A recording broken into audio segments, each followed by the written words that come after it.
Challenge আমি নিচ্ছি, সেটাই আপনাকে করে দেখাবো। আরে শুনে রাখুন, এই এলাকায় যত জমি জায়গা বাড়ি গাড়ি দেখছে না, সবাই গণেশের বাবার পয়সায়। আর ওই গণেশ তো এখন আবার তুরুপের তাস।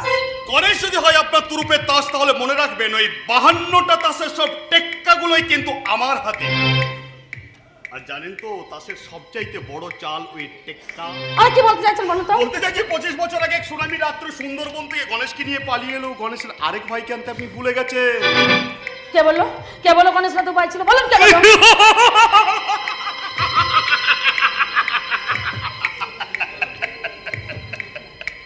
মায়াবতী, 25 বছর আগে যে পাপ আপনি করেছেন সে পাপের প্রায়শ্চিত্তে যে সুদ সবে তা আপনাকে এখানে ফেরত দিতে হবে। জায়গা বদল করলে যে মানুষের চরিত্র বদলাবে না তা আমি জানি।